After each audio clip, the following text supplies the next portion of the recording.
ఒకటో అధ్యాయంలో 13, 14 వచనాలు అందరం కలిపి చదువుకుందాం. కొలస్సీలకు రాసిన పత్రిక 1వ అధ్యాయము 13, 14 వచనాలు అందరం కలిపి చదువుదాం. నాతో పాటు స్టార్ట్ చేయండి. రెగ్యులర్ బైబిల్లో 182వ పేజీ, కొత్త నిబంధనలో రెగ్యులర్ బైబిల్లో 182వ పేజీ. నాతో కలిపి చదవండి. ఆయన మనలను అంధకార సంబంధమైన అధికారంలో నుండి విడుదల చేసి తాను ప్రేమించిన తన కుమారుని యొక్క రాజ్య నివాసులుగా చేశాను. ఆ కుమారుని యందు మనకు విమోచనము అనగా పాప క్షమాపణ కలుగుతున్నది. చిన్న ప్రార్థన చేసుకుందాం.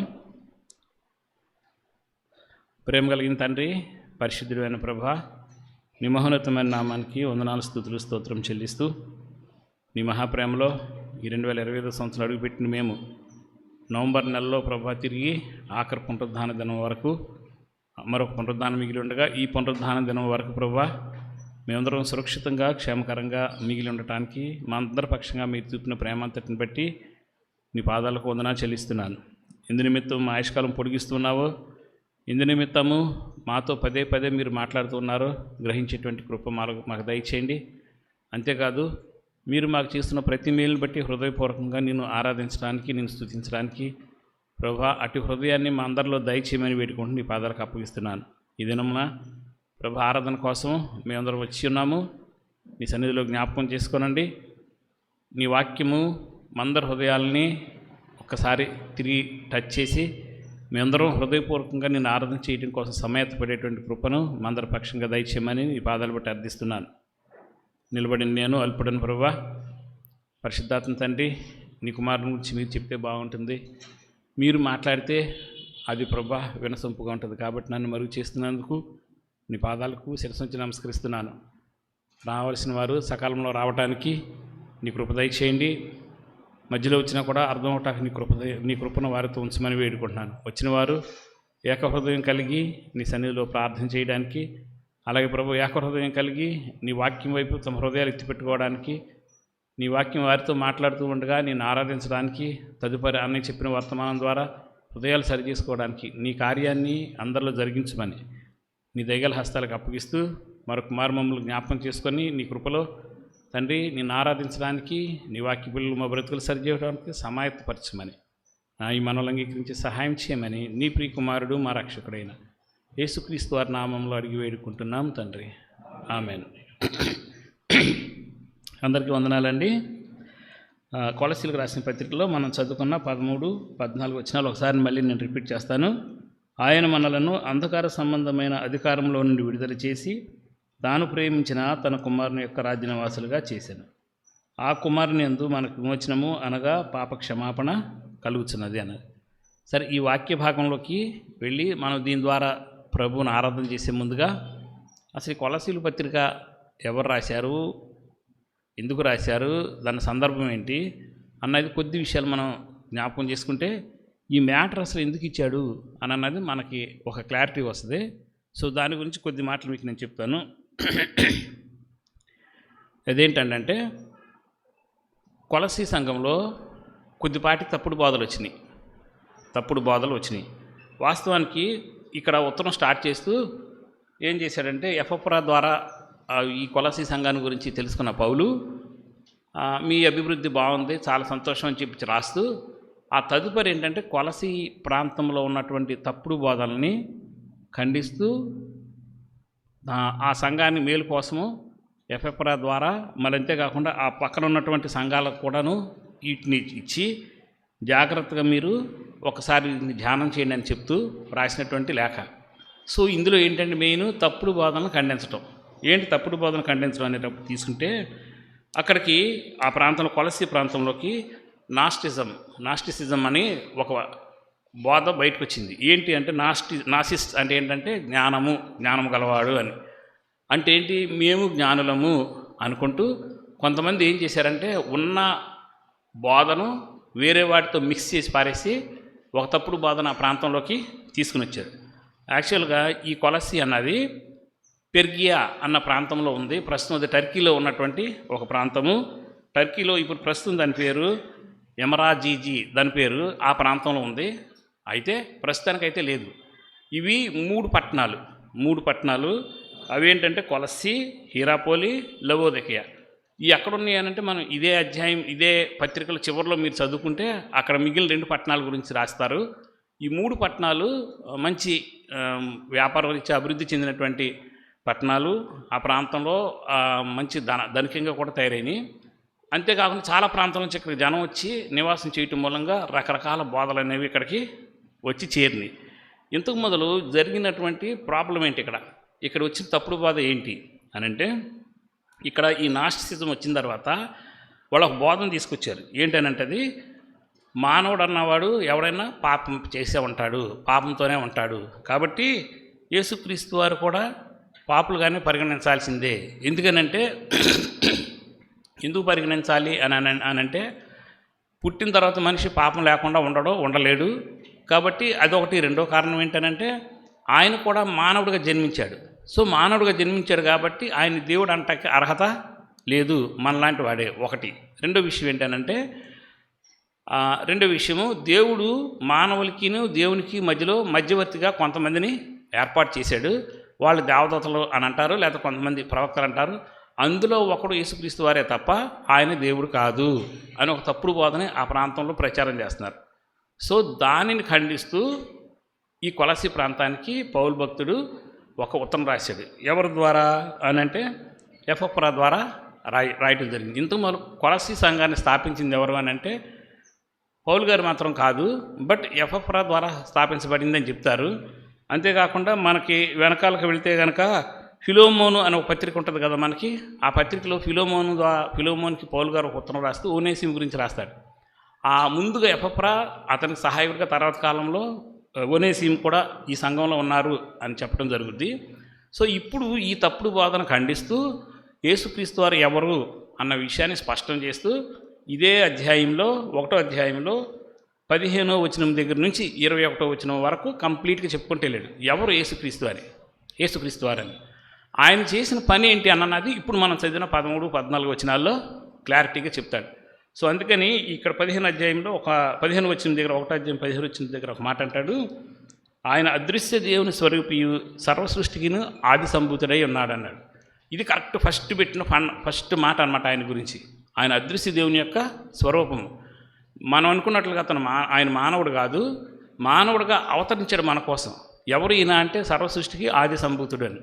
ఆది సంభూతుడు అని అన్నప్పుడు దాన్ని తీసుకోబడిన మాట ఏంటంటే ఒరిజినల్ ట్రాన్స్లేషన్ వచ్చిన మాట బెకార్ అన్న మాట నుంచి తీసుకున్నారు. దాని అర్థం ఏంటంటే చీఫ్ ఆర్ ఎల్డెస్ట్ వన్ అని. తెలుగులో ఏమి రాశారంటే ఆది సంభూతుడు అని రాశాడు. ఆది సంభూతుడు అని రాసిన దగ్గర మీనింగ్ ఏంటంటే ఇంగ్లీష్లో ఉన్న మీనింగ్ ఫస్ట్ ఇన్ ర్యాంక్ అంటే అందరికంటే అత్యధికంగా హెచ్చింపబడినవాడు, అందరికంటే అత్యధిక స్థాయిలో ఉన్నవాడు. ఇంకో మాట ఏంటంటే no one is in head before him అని, అతనికంటే ముందు ఉన్నవాళ్ళు హెచ్చుగా ఉన్న స్థాయిలో ఉన్నవారు ఎవరు లేరు అని. అయితే ఆది సంభూతుడు అని చెప్పినప్పుడు ఇంకో మాట మీనింగ్ ఏంటంటే ఫస్ట్గా జన్మించిన కుమారుడు అన్న మీనింగ్ కూడా ఒకటి వస్తుంది. దాని అర్థం ఏంటంటే ఫస్ట్గా జన్మించిన వాడికే రాజు యొక్క రాజ్యాధికారం వస్తుంది. సో ఆది సంభూతుడు అని చెప్పడం వెనకాల ఉద్దేశం ఏంటంటే రాబోయే కాలంలో ఈయనే రాజు, ఈయన ద్వారా మాత్రమే ఈయన రాజ్యం మాత్రమే స్థాపించబడుతుంది అని చెప్పడం. ఇది దాని గురించి చెప్తూ ఆయన ఎలాంటి వాడు ఏంటి అన్నది 21వ వచనం వరకు చెప్పుకుంటూ వెళ్తాడు. ఇది కొలసి సంఘాన్ని గురించినట్టు క్లుప్త విషయం. ఇప్పుడు ఇదే యేసుక్రీస్తు వారు ఎవరై ఉన్నారంటే ఆయన అదృశ్య దేవుని యొక్క స్వరూపు కాబట్టి, ఆయన మన కోసం మానవుడిగా ఈ లోకంలో జన్మించాడు కాబట్టి ఆయన మన కోసం ఏం చేశాడు అన్నది ఇక్కడ 13, 14 వచనాల దగ్గర రాయటం జరిగింది. ఒకసారి మళ్ళీ నేను చదువుతాను. ఆయన మనలను అంధకార సంబంధమైన అధికారంలో నుండి విడుదల చేసి తాను ప్రేమించిన తన కుమారుని యొక్క రాజ్యనివాసులుగా చేశాను. ఆ కుమారుని యందు మనకు విమోచనయు అనగా పాప క్షమాపణ కలుగుచున్నది అని అన్నాడు. ఫస్ట్ ముందు 14వ వచనం తీసుకుందాం. 14వ వచనం తీసుకుంటే దాని జవాబు 13వ వచనంలో మనకు వస్తుంది. 14వ వచనంలో ఏమంటాడంటే ఆ కుమారుని యందు మనకు విమోచనము అనగా పాప క్షమాపణ కలుగుచున్నది అన్నాడు. సో విమోచనము అన్నమాట అంటే రెడెంప్షన్ అన్న మాట తెలుగు విమోచనం అని రాసుకొచ్చారు. దీనికి మూలంగా అంటే గ్రీకు భాషలో ఇవ్వబడినటువంటి పదం ఏంటంటే రుయోమై లేక రియోమై రా కింద రా కొత్త మిస్తిరో రో కింద యావత్తు రియోమై దానికి మూలంగా తీసుకునేది. దీని అర్థం ఏంటంటే నేల వెంట లాగటము. నేల వెంట లాగడం ఏంటి? నేల వెంట లాగడము అంటే అర్థం ఏంటి? విమోచన అన్న మాట దగ్గరికి నేల వెంట లాగడం అన్న మీనింగ్ తీసుకొచ్చి అక్కడ పెట్టారు. ఏంటి అంటే మీకు అర్థం ఉంటే ఒక ఉదాహరణ చెప్తాను. యుద్ధాలు జరిగినప్పుడు, యుద్ధంలో శత్రువులతో యుద్ధం చేసినప్పుడు శత్రువులు చాలామంది మనల్ని పొడిచి పడేసేస్తారు. అక్కడ పూర్తిగా ప్రాణం పోయిన వాళ్ళు ఉంటారు. ప్రాణం పోకుండా చివరి వరకు బ్రతికుండి కాళ్ళు చేతులు తెగిపోయి కొట్టుమిట్లాడుతూ యుద్ధంలో ఏమి చేయలేని నిస్సహాయ స్థితిలో పడిపోయి ఉన్నవాళ్ళు కొంతమంది ఉంటారు. వాళ్ళని మరొక సహాయకుడు వెళ్ళి బయటికి వాళ్ళని లాక్కు రావటము, ఇది మీనింగ్. దాని మీనింగ్ అంటే మనందరం కూడా శత్రువు యొక్క టెరిటరీలోకి వెళ్ళిపోయాం, అంటే వాడి రాజ్యంలోకి వెళ్ళిపోయాం. ఎప్పుడైతే వాడి రాజ్యానికి మనం వెళ్ళామో వాడు ఏం చేశాడు? తన ఆయుధాలతో మనల్ని గాయపరిచాడు. మనం గాయపరిస్తే మనం రక్తం అక్కడ పడిపోయి ఉన్నాము. ప్రాణం ఏమో కొడుగడుతుంది ఒక పక్కన, కళ్ళు ఇంకో మసక బారుతున్నాయి. త్వరగా మళ్ళీ తిరిగి లేచి ఏమన్నా రక్తం ఆపుకుంటాకి కట్లు కట్టదామంటే లేవలేనటువంటి నిస్సహాయ పరిస్థితి. ఇంకో మాట ఏంటంటే చూపు కూడా మసకబారిపోతుంది. ఇంకా చివరికి అతను ఏంటంటే మరణాన్ని ఆహ్వానిస్తూ అలా ఏం చేయలేని, చలనం లేని పరిస్థితులు అట్లా పడి ఉంటుంది తప్ప యుద్ధ భూమిలో మరి ఏమి చేయలేని వ్యక్తి ఎలా ఉంటాడో అలా పడిపోయిన వ్యక్తిని అక్కడ నుంచి మళ్ళీ బయటికి తీసుకురావటం అని దాని అర్థము. అయితే ఏంటంటే విమోచన అని అన్నాడంటే విడుదల చేసి తీసుకొచ్చాడు బయటకు అన్నాడు. ఎక్కడి నుంచి తీసుకొచ్చాడు అని అంటే ఇప్పుడు 13వ వచనంకి వెళ్దాం చూడండి. ఫస్ట్ ఆయన మనలను అంధకార సంబంధమైన అధికారంలో నుండి, ఇది ఇక్కడ చెప్పిన మాట, అంధకార సంబంధమైన అధికారంలో నుండి తీసుకొచ్చాడు అని చెప్తున్నారు. అంధకార సంబంధమైన అధికారము అన్న మాటకి అంధకార సంబంధమైన అంటే అర్థం ఏంటంటే దానికి వాడినటువంటి గ్రీకు పదం ఏంటంటే స్కాటోస్ లేక స్కియా. అంటే దాని అర్థం ఏంటంటే కటిక చీకటి అని. కటిక చీకటి ఇక్కడ మన ఊరికే ట్రాన్స్లేషన్ అంధకార సంబంధమైన అని రాసుకొచ్చారు. బట్ అర్థం ఏంటంటే కటిక చీకటి అని. ఎలాంటి చీకటి అని అంటే వెలుగు లేకపోవటము, అనిశ్చితి, తరబాటు ఉండే ప్రాంతము, చూడగలిగే స్థితి లేకుండా పోవటము, ఎటు తిరగాలో కూడా తెలియనటువంటి స్థితి, చూడగలిగే సామర్థ్యం కూడా రాను తగ్గిపోవటము, శాశ్వతంగా అంధత్వంలోకి వెళ్ళిపోవటం, ఇవి దీని లక్షణాలు అన్నమాట. అలాంటి స్థితిలో దానిని ఏమన్నాడంటే ఇక్కడ తీసుకొచ్చిన మాట అంధకారము అని అన్నాడు. అంధకారము అని చెప్పేసి అంటం జరిగిందనమాట. అంటే దీని అర్థం అవటానికి మీకు నేను ఒక ఉదాహరణ చెప్తాను. ఏంటంటే దేవుని ఆజ్ఞ మీరినటువంటి ఆదాము దేవుడు వెలుగైతే వెలుగు నుండి వేరై దూరం అయిపోయాడు. తిరిగి అదే వెలుగు అతని దగ్గరికి వచ్చినప్పుడు ఆ వెలుగు నుంచి పారిపోయి వెళ్ళి దాక్కున్నాడు. ఎందుకనంటే తనలోకి ఏం ప్రవేశించింది? ఇప్పుడు చీకటి, అంధకారం లేదా చీకటి అన్నది ప్రవేశించింది. కాబట్టి చీకటిలో ఉన్న మానవుడు ఎప్పుడైనా సరే వెలుగైన దేవుడి వద్దకు రాలేడు. అందుకని ఇప్పుడు చీకటిలో ఉన్న ఆదాము ఏం చేశాడంటే వెలుగు తన దగ్గరికి రాగానే వచ్చి ఆదామా నువ్వు ఎక్కడున్నావు అంటే వెళ్ళి పారిపోయి దాక్కొని ఏమన్నాడు? నీ స్వరం విన్నప్పుడు నేను దిగంబరుగా ఉంటుంది కనుక దాక్కొంటిని అని చెప్పేసి చెప్పడం జరిగింది. కాబట్టి చీకటికి ఎప్పుడు కూడాను వెలుగుతో పొత్తు ఉండదు.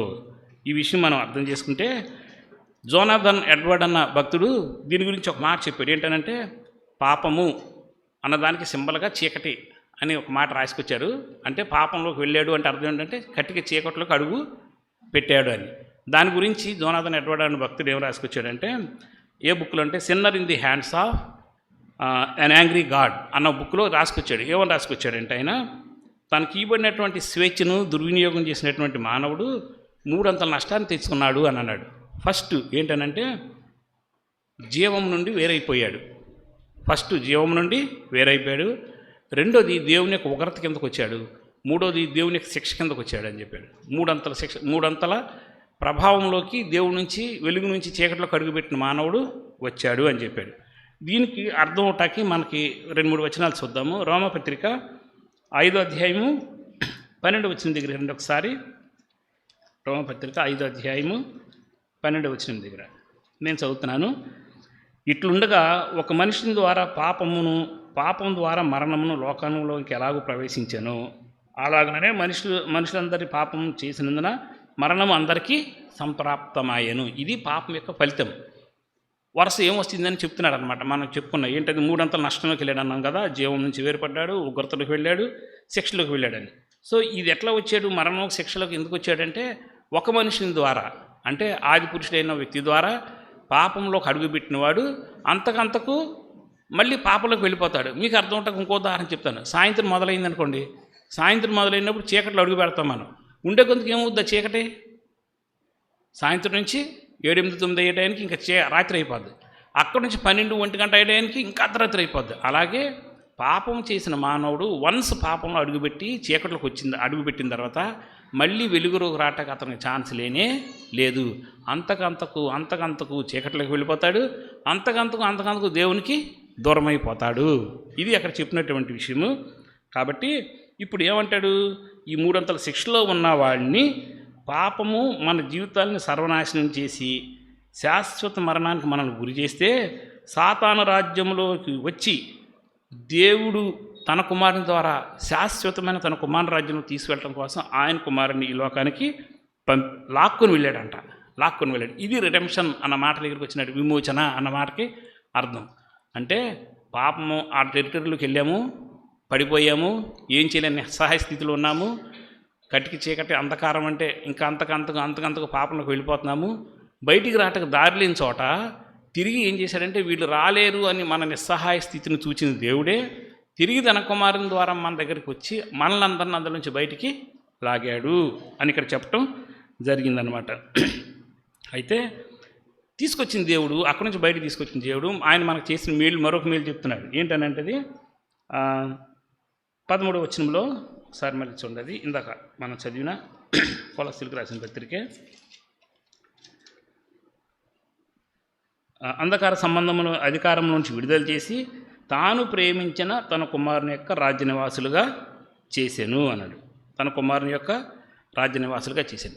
ఇంత మొదలు చీకట్లో ఏముంది, ఇప్పుడు ఆయన రాజ్యంలో ఏముంటుంది, చీకట్లో ఏముంది, ఆయన రాజ్యంలో ఏముంటుంది అని అన్నప్పుడు చీకట్లో మీకు అందరూ తెలుసు. ఆ చీకటి రాజ్యంలో మానవుడి మీద అధికారిగా పాపానికి ఆజ్ఞైనటువంటి సాతాను యొక్క అధికారం మన మీద ఉంటే ఆ సాతానుడికి వాడి రాజ్యంలో మన మీద ఎందుకంటే తన పోలికలో తన స్వరూపంలో సృష్టించిన మన మీద ఆడికి పూర్తిగా ద్వేషం ఉండి మన మీద దయ లేదు, మనమంటే ప్రేమ లేదు, మనమంటే జాలి లేదు, మనకి విమోచన ఇవ్వాలనే ఉద్దేశం లేదు, మన మీద సాఫ్ట్నెస్ చూపించాలనే కార్నర్ లేదు, మన మీద ఇంకా కొంచెం ప్రేమ చూపిద్దామనే ఆ మనసు లేదు. ఇంకో మాట, బానిసత్వం నుంచి ఈయన బయటకు పంపిద్దామనే హృదయం వాడికి లేనే లేదు. ఎందుకంటే ఇవన్నీ వాడికి వ్యతిరేకం. అందుకని మన మీద ఏం చేస్తాడంటే దయ లేదు, క్రూరత్వం ఉంది, ప్రేమ లేదు, ద్వేషం ఉంది, జాలి లేదు, కఠినత్వం ఉంది, విమోచన లేదు, మనకు బానిసత్వం మిగిలిపోయింది. ఇది చీకటి రాజ్యం. ఇక్కడి నుంచి లాక్కొచ్చాడంట బయటికి ఆయన తన కుమారుడు ద్వారా. తన కుమారుడు మనం చేపెట్టుకొని బయటికి లాక్కొచ్చాడంట. ఎక్కడికైనా తన కుమారుని యొక్క రాజ్యంలోనికి మనకి తీసుకొచ్చాడన్నాడు. ఇప్పుడు తన కుమారుని రాజ్యం అక్కడ ఏముంటుంది అన్నది మీ అందరూ తెలిసింది. ఒకసారి ప్రకటన గ్రంథం రండి. ప్రకటన గ్రంథం వచ్చి 21వ అధ్యాయంలో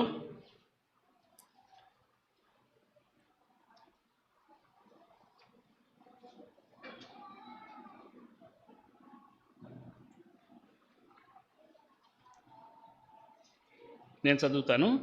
ప్రకటన గ్రంథం 21వ అధ్యాయంలో ఏముందని చెప్తున్నాడంటే 21వ అధ్యాయంలో 3వ వచనం దగ్గర చదువుతాము. అప్పుడు ఇదిగో దేవుని నివాసం మనుషులతో కూడా ఉన్నది, ఆయన వారితో కాపురముండును, వారు ఆయన ప్రజలయ్యుందురు, దేవుడు తానే వారికి దేవుడై ఉండి వారికి తోడై ఉండును, ఆయన వారి కన్నుల ప్రతి బాష్ప బిందువును తుడిచివేయును. ఇందాక చీకటి రాజ్యంలో ఏడుపు తప్ప మరొకటి ఏమీ లేదు, బాధ వ్యధ ఏం చేయలేని నిస్సహాయ స్థితి తప్ప మరొకటి ఏం లేదు. కానీ ఇప్పుడు దేవుని కుమార రాజ్యంలో తీసుకొచ్చాను అన్నాడు కదా, అక్కడ ఎలా ఉంటుందంట అని చెప్తున్నాడు అనంటే ఆయన వారి కన్నులో ప్రతి బాష్ప బిందువును తుడిచివేయును. దేనిని చూసి నువ్వు ఇప్పుడు దాకా రోధిస్తూ ఉన్నావో, ఏ పాపను బట్టి నువ్వు బాధపడుతూ ఉన్నావో, దేనిని బట్టి నువ్వు అంత నిస్సహాయ స్థితిలోకి వెళ్ళిపోయావో అక్కడ నుంచి నిన్ను బయట తీసుకొచ్చి ఇప్పుడు వరకు నువ్వు ఏడ్చిన నీ ఏడుపు మొత్తాన్ని ఆయన చేత్తో అలాగ కన్నీటిని తుడిచేస్తారంట. ఇంకేమంటున్నాడంటే మరణం ఉండదు.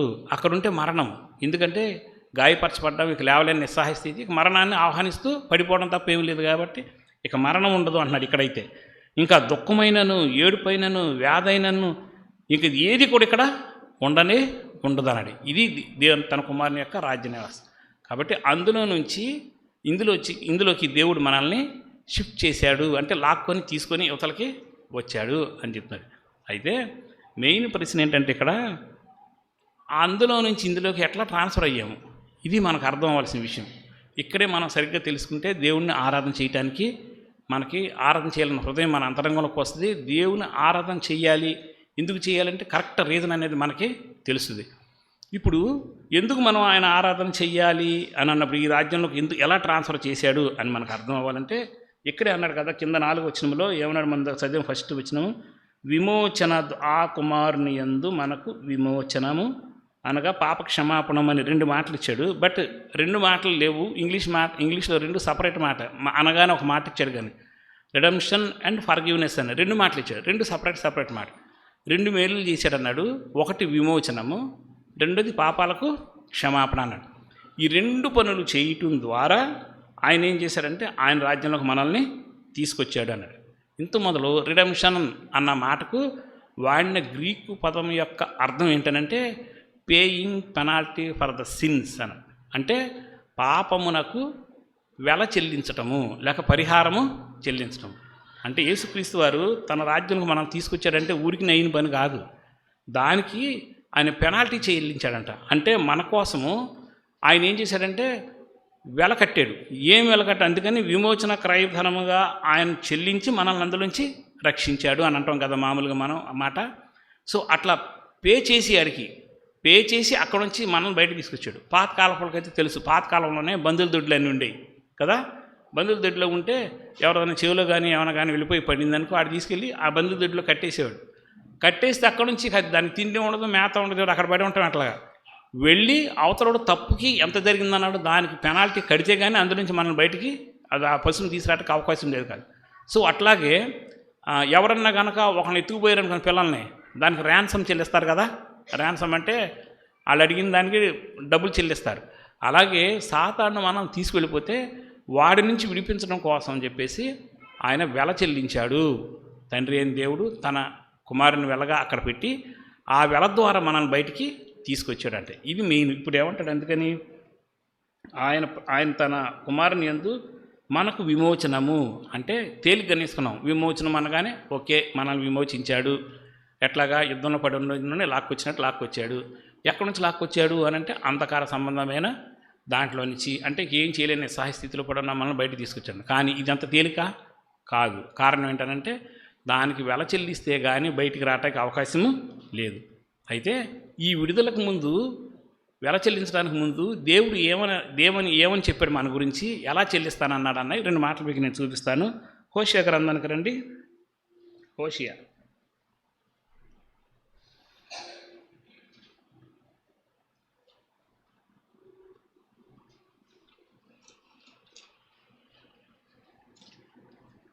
హోషియాలో 13వ అధ్యాయానికి రండి. 13వ అధ్యాయంలో 12 నుంచి 14 వచనాలు నేను చదువుతాను, నేను చదివి వినిపిస్తాను. 12 నుండి 14 వచనాలు నేను చదువుతాను. పాత నిబంధనలు 751 రెగ్యులర్ బైబిల్లో నేను చదువుతున్నాను. 13 నుంచి 14 వరకు, 12 నుంచి 14 వరకు ఏంటంటే, ఎఫ్రాయిము దోషము నా యొద్ద ఉంచబడి ఉన్నది, అతని పాపము భద్రము చేయబడి ఉన్నది. ఇది మానవుని యొక్క కండిషన్ చెప్తున్నాడు. మనం అనుకున్నట్లు మనం చేసిన పాపాలు ఎక్కడికో పోయినాయి, ఏమవుతాయి, ఎవరితో వచ్చాడు నువ్వు అనుకుంటున్నావు. నువ్వు మర్చిపోతావేమో, మర్చిపోటాక దేవుడి దగ్గర మర్చిపోయే ఛాన్స్ ఉండదు. ఎందుకంటే బైబిల్లోనే చెప్పాడు మన పాపాలు 7 ప్లేసులు హిడింగ్ చేయబడి ఉంటాయి. 7 ప్లేసులు హిడింగ్ చేయబడి ఉంటాయి. అందులో ఒకటి చెప్తున్నాడు ఇక్కడ, ఏమంటున్నాడు, ఎఫ్రాయిము దోషము నా యొద్ద ఉంచబడి ఉన్నది అని చెప్తూ అతని పాపము భద్రం చేయబడి ఉన్నది అన్నాడు. మరి ఇంత భద్రం చేయబడి ఉన్న మానవుడిని ఎందుకు వదిలిపెడతాడు దేవుడు? ఇది మన ముందుకు రావాల్సిన ప్రశ్న. ఎందుకు విడుదల చేయటానికి ఇష్టపడతాడు మనం ఆలోచిస్తే ఇది మనకు మెయిన్ రావాల్సిన క్వశ్చన్. అయితే కింద అంటున్నాడు, ఇంకో మాట అన్నాడు చూడండి, ఏమంటాడు, ప్రసూతి వేదనలు కలిగినట్లుగా అతనికి వేదన పుట్టును, పిల్ల పుట్టు సమయానికి బయటికి రాని శిశువైనట్టుగా అతడు బుద్ధి లేని వాడే వృద్ధికి రాడు అన్నాడు. అంటే కనే ముందు స్త్రీ కంటకు రెడీ అయిపోయిన తర్వాత వచ్చి అడ్డం పడిపోయి బయటికి రాలేని శిశువు ఏమవుతాడో అలాంటి పరిస్థితి దగ్గర కుట్టు మాట్లాడుతూ ఉండిపోయాడు మనిషి అని. ఒక పక్క ఏం చెప్తున్నాడు, అతని పాపం నా దగ్గర ఉంది, నా ముందు భద్రపరచబడి ఉందని చెప్తూ ఇప్పుడు అతని పరిస్థితి ఎట్లా, బయటికి రాలేడు, లోపల ఉండలేడు. లోపల ఉంటాకేమో నొప్పులు వచ్చి బయటకు కొట్టేస్తుంది, కానీ బయటికి రావటాకేమో సరిగ్గా కుదరట్లేదు. ఇట్లాంటి టైంలో ఏమైపోతాడు అతను, మరణంలోకి వెళ్తాను తప్ప రెండోది ఏమి అతనికి ఉండదు అన్నాడు. అయినా కానీ ఆయన ఏమన్నాడు చూడండి, అయినను పాతాళ వశములో నుండి నేను వారిని విమోచింతును, మృత్యువు నుండి వారిని రక్షింతును. ఓ మరణమా నీ విజయం ఎక్కడా, ఓ మరణమా నీ ముళ్ళు ఎక్కడా, పశ్చాత్తాపం నాకు పుట్టదన. ఈ మాటలు ఎవరి గురించి చెప్పారో మీకు తెలుసు.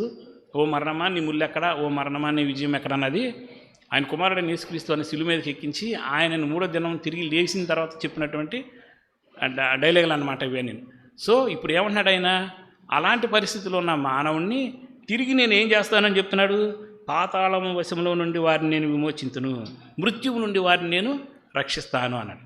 ఇది దేవుడి నిర్ణయం. మనం ఎందుకు ఆరాధన చేయాలంటే, మనం విమోచించాలన్న దగ్గర మనకు ఒక్క మంచి క్వాలిటీ కూడా లేదు దేవుడి ముందు నిలబడటానికి, ఒక్క మంచి క్వాలిటీ కూడా మనలో లేదు.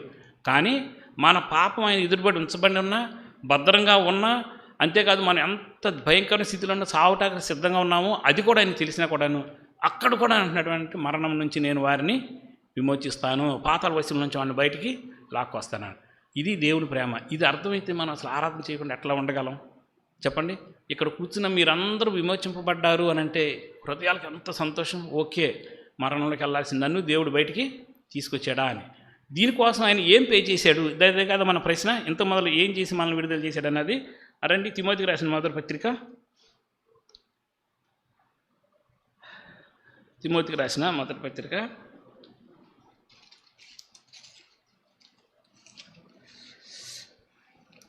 2వ అధ్యాయంలో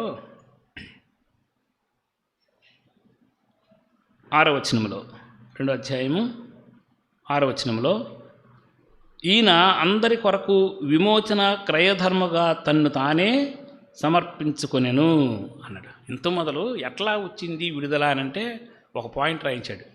ఆయన కుమారుడైన యేసుక్రీస్తు వారిని అంట విమోచన క్రయధనముగా నీ కోసం వెలగా ఆయన పెట్టాడంట. నీ కోసం వెలగా ఆయనని పెట్టాడు అంటున్నాడు. అందుకని పేతురు భక్తుడు రాస్తూ ఒక మాట అంటాడు. పేతురు రాసిన మొదటి పత్రికలో ఒక మాట అంటాడు చూడండి, చూసిన తర్వాత మనం వెళ్దాము. ఏమంటాడంటే 1వ అధ్యాయంలో 19వ వచనం దగ్గర అంటాడు, మీరు ఎట్లా విమోచింపబడ్డారు అనంటే మీకు బదులుగా వెల ఆయన చెల్లించాడు. ఆయన ఏం వెల చెల్లించాడు అన్నది మనం తర్వాత చూద్దాము. ఇప్పుడు అది చెప్తున్నాడు ఇక్కడ. ఏమంటున్నాడంటే 19వ వచనంలో, అమూల్యమైన రక్తం చేత అనగా నిర్దోషమును నిష్కలంకమునకు గొర్రెపిల్ల వంటి యేసు క్రీస్తు రక్తము చేత విమోచింపబడితేనని మీరు ఎరుగుదురు కదా అన్నాడు. అరే బాబు, నువ్వేదో బయటకు వచ్చాను, నేను విమోచింపబడ్డాను, పాపం పరిహరించాడు దేవుడు, నాకు క్షమాపణ దయచేశాడని నువ్వు ఎంత తేలిగ్గా అంటున్నావు. అది తేలిగ్గా జరిగింది కాదురా బాబు. ఏమంటున్నాడు ఇక్కడ, ఏమంటున్నాడు అని అంటే అమూల్యమైన రక్తం చేత అంటే నిన్ను విడుదల చేయటం కోసం అవతల డబ్బు కట్టాల్సి వచ్చింది. ఆ కట్టాల్సిన దగ్గర ఏమి ఇచ్చాడు అని అంటే రక్తము చేత. అంతేకాకుండా అమూల్యమైన రక్తం చేత అనగా నిర్దోషమును నిష్కలంకమున గొర్రెపిల్ల వంటి క్రీస్తు రక్తం చేత విమోచింపబడుతారని మీరు ఎరుగుదురన్న. మిమ్మల్ని విడుదల చేయటానికి ఆయన తన కుమారుడైన యేసుక్రీస్తు వారిని వెలగా కట్టాడు. కట్టింది ఏంటంటే ఆయన యొక్క రక్తం అని. ఇంత మొదలు మీకు ప్రశ్న రావచ్చు ఇక్కడ ఏంటంటే, అంటే ఎవరికి కట్టాడు? సాతానికి కట్టాడని. సాతానికి కాదు కట్టింది. అసలు మరణం వస్తుందని అనౌన్స్ చేసింది ఎవరు? జీవములు ఉన్న మానవుడికి మరణం వస్తుందని అనౌన్స్ చేసింది ఎవరు? ఫస్ట్ తండ్రి. ఆయన దగ్గరికి వచ్చి ఆదాం దగ్గరికి వచ్చాడు కదా, ఇదిగో ఈ వృక్షఫలం తినొద్దు, తినమని నువ్వు నిశ్చయంగా సత్యదు అన్నాడు. అంటే జీవములు ఉన్న మానవుడి దగ్గర మరణాన్ని అనౌన్స్ చేసిన వాడు దేవుడు. కాబట్టి ఆయన ఎవరు? పరిశుద్ధుడు, సత్యమై ఉన్నవాడు. పరిశుద్ధుడు, సత్యమై ఉన్నాడు. సో ఆయన పరిశుద్ధత, సత్యాలు ఎప్పుడు కూడా ఆయన మాట ఆయన మీరనివ్వవు. ఆయన మాటను ఆయన్ని మీరనివ్వు. అందుకే ఆయన దేవుడు. మనలాగా 100 మాటలు మాట్లాడి 100 పనులు చేయడు. ఆయన వన్స్ ఒక్క మాట డెలివరీ చేశాడంటే అదే ఫైనల్. ఇక కాబట్టి ఏమన్నా నువ్వు చచ్చిపోతావు అని అన్నాడు. అవుట్ అయిపోయింది. ఇక చావులోకి వెళ్ళిపోయాడు. మళ్ళీ చావులోంచి నేను వెనక్కి తీసుకొచ్చేసేస్తానంటే కుదరదు. ఎందుకు కుదరదు? ఆయన పరిశుద్ధత అంగీకరించదు, ఆయన సత్యం అంగీకరించదు, ఆయన యొక్క స్థాయి కూడా అంగీకరించదు. అందుకని మళ్ళీ దానికి పరిహారం ఆయనే చూశాడు. ఏం చూశాడంటే మళ్ళీ పరిశుద్ధుడైన వాడు బలియాగంగా వెళితే తప్ప వీళ్ళని విడిపించడం కుదరదన్న దగ్గర తన కుమారుణ్ణి పరిశుద్ధుడిగా ఈ లోకానికి పుట్టించి ఆయన ద్వారా మళ్ళీ ఆయన బలికి తీసుకెళ్ళి దానికి వెల ఆయనే చెల్లించుకొని ఆ వెల ద్వారా మళ్ళీ మనల్ని విమోచించాడు అని చెప్తున్నాడు. అయితే ఇంత మొదలు ఏంటంటే ఎందుకు ఈ క్రయధనం అంటే ఇదే విషయం. ఆయన పరిశుద్ధుడు కాబట్టి, ఆయన సత్యమైన దేవుడు కాబట్టి, ఆయన నీతి న్యాయం కలిగిన దేవుడు కాబట్టి, ఆయన నీతి అంగీకరించదు, ఆయన న్యాయం అంగీకరించదు, ఆయన పరిశుద్ధత అంగీకరించదు, ఆయన యొక్క స్థాయి కూడాను ఏ పాపుడైన మానవుడిని దేవుడి దగ్గరికి ఎట్టి పరిస్థితుల్లో అలా చేయనివ్వదు.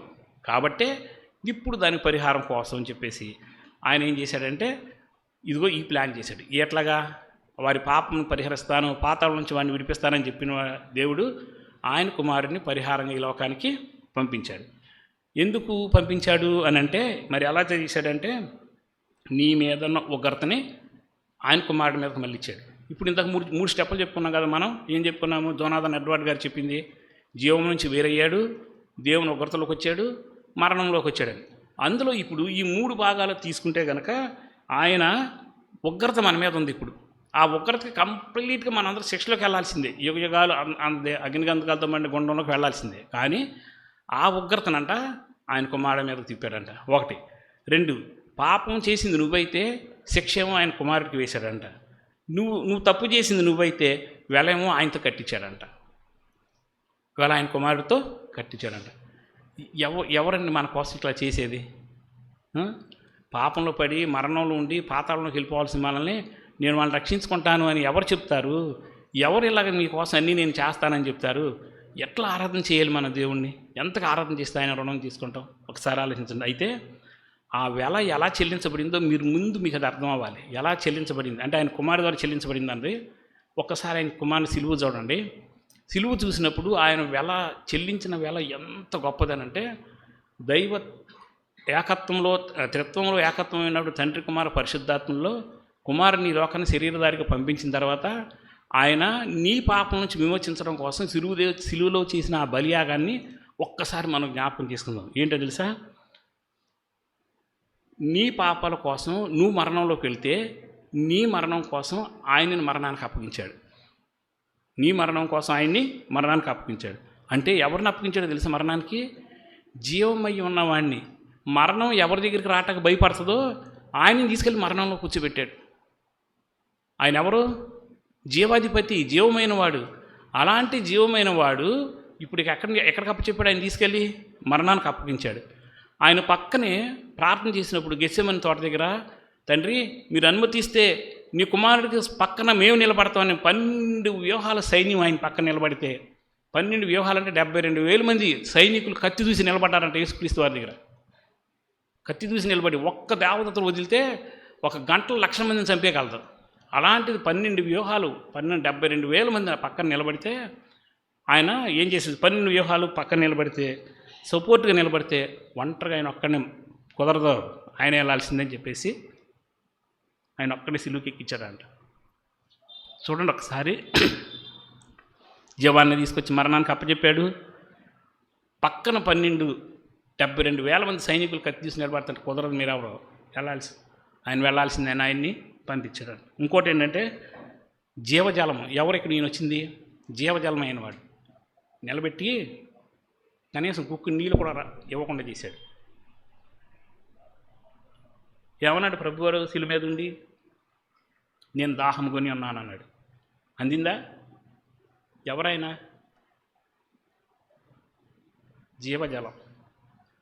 జీవజలమైన వాడికి ఒక్క నీళ్ళు కూడా దొరకకుండా తీశాడు. ఇంకో మాట చెప్తే నోటి మాట చేత సమస్తం సృష్టించిన దేవుణ్ణి, తన నోటితో సమస్తం సృష్టించిన వాడిని శిలువ మీద నిలబెట్టి 7 మాటలు పలికిచ్చాడు. అది కూడా తన గురించి ఒక్క మాట కూడా పలకనివ్వాల. ఆ 7 మాటలు ఎవరి కోసం? మళ్ళీ మన కోసమే. ఒక్క మాట, తండ్రి నన్ను రక్షించు అని ఒక్క మాట అన్నట్లయితే చల్లా చెదురైపోయింది మొత్తం అసలు. కానీ ఒక్క మాట కూడా తన గురించి మాట్లాడేవాడు. ఒక్కసారి ఆలోచిద్దాం. మానవుడు పాపంలో పడినప్పుడు వస్త్రాలు పోగొట్టుకుంటే వచ్చి పశువును వధించి వస్త్రం ఇచ్చిన వాడికి వ్యవస్థను చేసి శిలువ మీద నిలబెట్టాడు.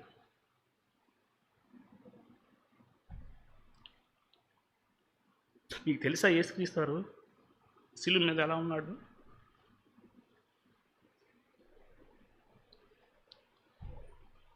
నేకెడ్, వస్త్రాలు లేవు.